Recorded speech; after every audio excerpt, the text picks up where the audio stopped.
네, 성도 여러분 하루 동안 평안하셨습니까? 2024년 1월 19일 금요일 새벽 기도회를 시작하도록 하겠습니다. 우리 함께 기도하겠습니다. 하나님 아버지, 오늘도 우리에게 귀한 날을 허락해 주셔서 진심으로 감사드립니다. 하나님께서 아담에게 생기를 불어서 그가 생명이 되었다는 말씀처럼 우리가 살아가는 이유는 주님께서 우리에게 불어넣어 주신 호흡 때문임을 믿습니다. 그 호흡이 육신의 호흡으로만 그치는 것이 아니라 성령의 호흡이 되어서 우리가 날마다 성령으로 인해 힘을 얻고 살아가기를 소망합니다. 성령의 기름 부으심과 그 능력으로 우리가 하루하루 살아감으로써 나의 나된 것은 오직 주님의 은혜라고 고백하였던 바울의 고백이 우리의 고백이 될 수 있도록 도와주시옵소서. 오늘도 생명의 양식인 말씀을 우리에게 허락해 주셔서 감사드립니다. 예수님의 살과 피를 먹는 것이 육의 말씀이 아니라 영의 말씀임을 깨달아 오늘 우리에게 주신 말씀도 우리의 영혼을 살찌우는 귀한 말씀이 됨을 믿사오니 오늘도 우리의 믿음을 더욱더 단단하게 해주시고 주님의 은혜가 가득한 오늘 하루가 되게 하여 주시옵소서. 감사드리며 예수님의 이름으로 기도드립니다. 아멘. 오늘 저희에게 주신 하나님의 말씀은 요한복음 6장 60절부터 71절까지 말씀입니다. 요한복음 6장 60절부터 71절까지 말씀 봉독해 드립니다. 제자 중 여럿이 듣고 말하되 이 말씀은 어렵도다. 누가 들을 수 있느냐 한데 예수께서 스스로 제자들이 이 말씀에 대하여 수군거리는 줄 아시고 이르시되 이 말이 너희에게 걸림이 되느냐? 그러면 너희는 인자가 이전에 있던 곳으로 올라가는 것을 본다면 어떻게 하겠느냐? 살리는 것은 영이니 육은 무익하니라. 내가 너희에게 이른 말은 영이요 생명이라. 그러나 너희 중에 믿지 아니하는 자들이 있느니라 하시니 이는 예수께서 믿지 아니하는 자들이 누구며 자기를 팔 자가 누구인지 처음부터 아심이러라. 또 이르시되 그러므로 전에 너희에게 말하기를 내 아버지께서 오게 하여 주지 아니하시면 누구든지 내게 올 수 없다 하였노라 하시니라. 그때부터 그의 제자 중에서 많은 사람이 떠나가고 다시 그와 함께 다니지 아니하더라. 예수께서 12 제자에게 이르시되 너희도 가려느냐? 시몬 베드로가 대답하되 주여 영생의 말씀이 주께 있사오니 우리가 누구에게로 가오리까? 우리가 주는 하나님의 거룩하신 자이신 줄 믿고 알았사옵나이다. 예수께서 대답하시되 내가 너희 12를 택하지 아니하였느냐?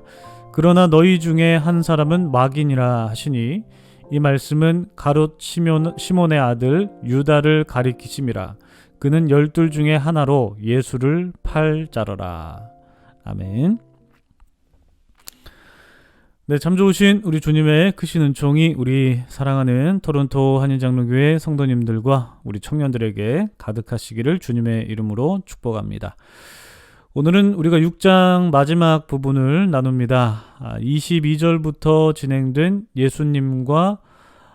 예수님과의 대화가 이제 무리들과 유대인을 지나서 오늘 제자들에게까지 이르게 되었죠. 어제도 말씀드렸다시피 우리가 이번 주 내내 떡 이야기 하고 있습니다. 그렇죠? 네, 오늘은 그 내용을 좀 건너뛰게 될까 싶었는데 오늘도 역시 떡 이야기를 안 할 수 없는 것 같습니다. 6장 전체가 바로 주님께서 떡이 되신다는 내용이기 때문에 그렇죠. 여러분 어제 말씀 기억하십니까? 예수님께서 당신의 살과 피를 먹지 않으면 영생을 가질 수 없다라고 말씀하셨죠. 그러자 유대인들이 이 말씀 듣고 그냥 깜짝 놀랐죠.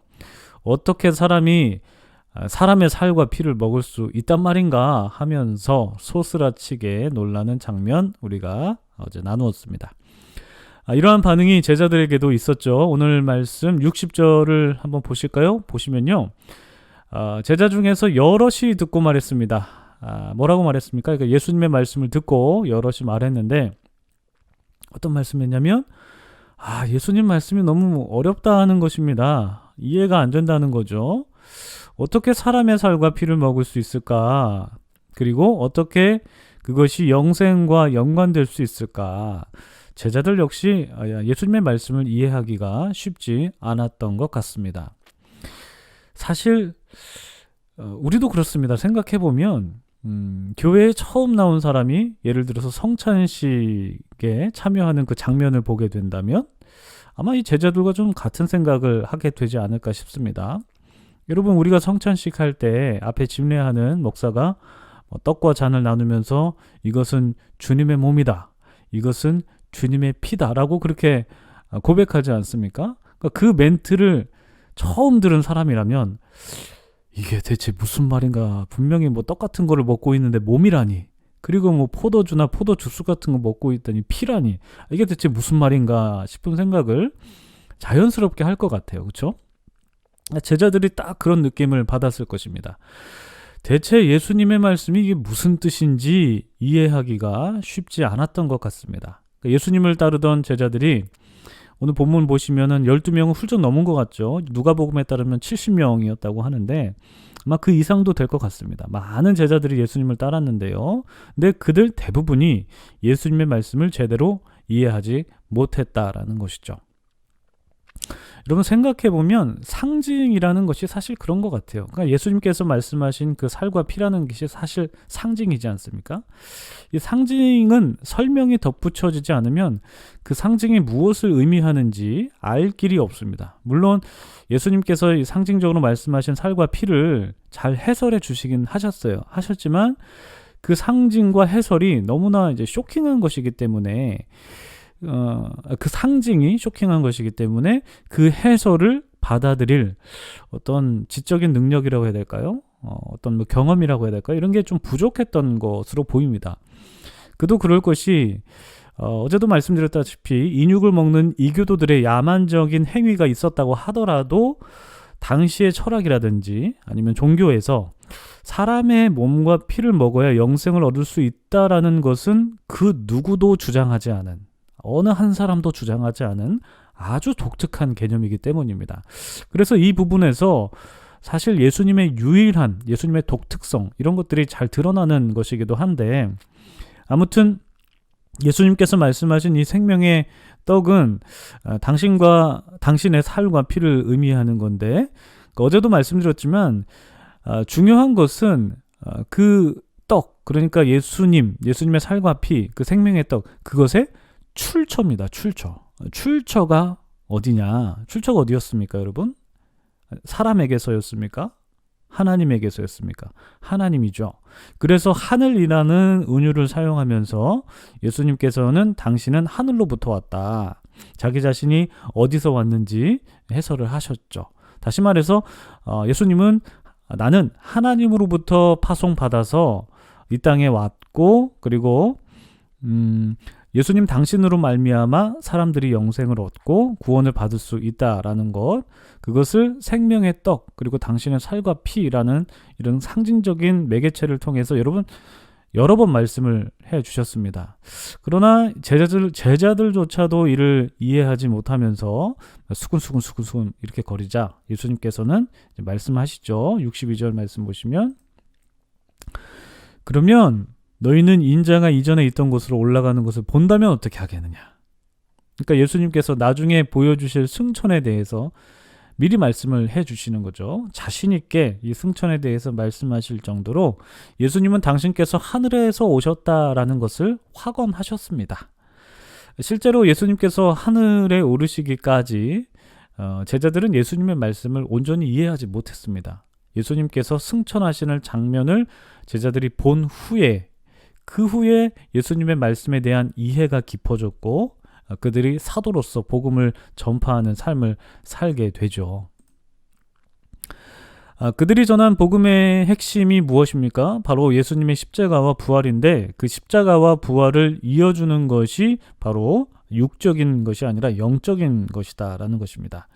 여러분, 이 말에 오해가 없어야 되는데, 제가 지금 예수님의 십자가와 부활을 이어주는 게 육적인 게 아니라 영적인 것이다, 이 말이 어떻게 잘못 생각하면 이게 영지주의적으로 생각할 수 있거든요. 무슨 말이냐면 그러니까 예수님께서 십자가에 달리신 것이 실제 몸이 십자가에 달린 것이 아니라 영적으로 달린 거다. 그리고 예수님께서 부활하신 것은 실제 죽은 몸이 살아난 것이 아니라 이거 영적으로 살아난 거다. 이렇게 오해할 수가 있습니다. 근데 이렇게 오해하면 안 된다는 거죠. 이렇게 말하는 사람들이 초대교회 대표적인 이단이었던 영지주의자들인데 예수님께서 십자가 사건과 부활은 예수님의 실제적 몸의 죽음과 부활을 수반한 것이죠. 실제적으로 몸으로 그렇게 하신 것이죠. 다만 그러한 육적인 죽음과 육적인 부활을 이루는 것, 그것을 가능하게 하는 것이 바로 영적인 생명으로 가능하다라는 이 말씀을 드린 것입니다. 그래서 이 개념을 오해하지 않으시면 좋겠습니다.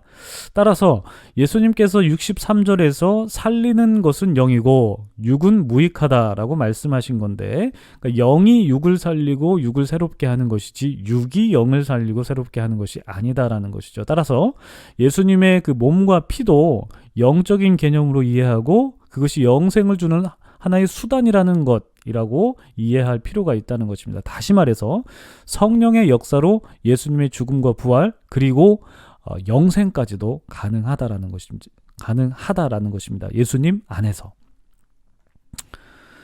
그런데 중요한 점은 사람들이 이 사실을 안 믿는다는 것입니다. 어쩌면 못 믿는 것일 수도 있습니다. 왜냐하면 하나님의 부르심이 없는 자들에게는 절대 이 사실이 믿겨지지 않기 때문입니다. 그래서 65절에서 예수님께서 이렇게 말씀하십니다.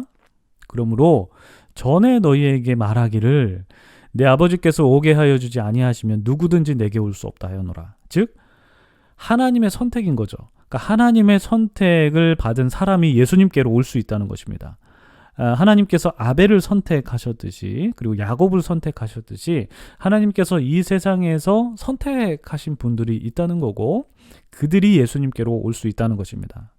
그 선택받은 자들이 있는데 그런데 생각해보면 내가 선택받았다라고 믿음으로 고백하는 사람들이 있고 그리고 선택을 받았지만 내가 선택받았는지 안 받았는지 모르는 사람들도 있겠죠. 그래서 여기에서 이제 바로 전도가 필요한 것입니다.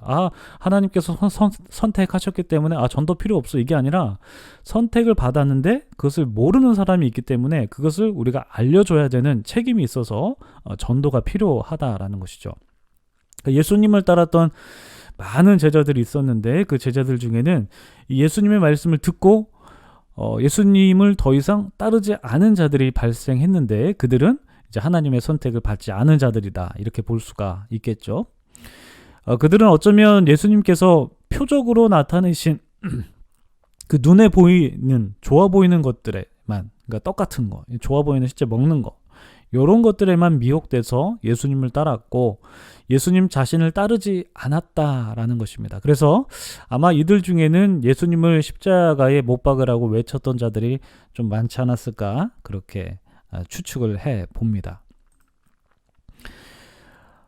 그렇지만 반면에 예수님께서 택하신, 그러니까 하나님께서 택하신 제자 12명은 끝까지 예수님을 따랐죠. 물론 그 중에 하나는 마귀였습니다. 예수님을 팔아넘긴 가롯인 유다입니다. 그러니까 그를 제외하고 11명은 예수님을 전하는 사도로서의 삶을 살아가게 됩니다. 여러분 우리가 주님을 알고 주님을 믿는 것은요. 우리의 선택이 아닙니다. 우리에게 이러한 고백이 확실하게 좀 있어야 됩니다. 우리의 선택으로 우리가 주님을 알고 믿는 게 아닙니다. 고대 시대 때는 랍비들이 학생들을 선택하는 게 아니라 학생들이 랍비를 선택해서 그 랍비의 문화생으로 들어갔다고 합니다. 그러니까 선택권이 누구에게 있습니까? 랍비에게 있습니까? 아니죠. 학생들에게 있었습니다. 그렇지만 하나님과 자녀의 관계는 다릅니다. 자녀가 하나님을 선택하는 것이 아니라 하나님께서 자녀들을 선택한다라는 것입니다. 그래서 우리가 하나님의 자녀로 사는 것은 우리의 선택 때문이 아니라 하나님의 선택에 의한 것입니다. 여러분과 제가 주님을 믿는 것은 바로 하나님의 선택에 의해서 우리가 예수님을 믿게 된 거고 예수님을 따르게 된 것입니다. 그래서 바울은 자기가 태중에서부터 하나님의 선택을 받았다라는 고백을 했는데 우리 역시 이런 고백을 할 줄 알아야 된다라는 것입니다. 나의 나된 것은 모두 주님의 은혜와 선택으로 되었다라는 것을 믿고 우리가 주님을 더욱더 더 따르며 성령의 능력을 의지하면서 그분의 기름 부으심을 받고 흘러 넘치는 우리 모두가 되기를 주님의 이름으로 축복합니다. 오늘 말씀 기억하시면서 기도의 자리로 나아가도록 하겠습니다. 우리 함께 기도하겠습니다.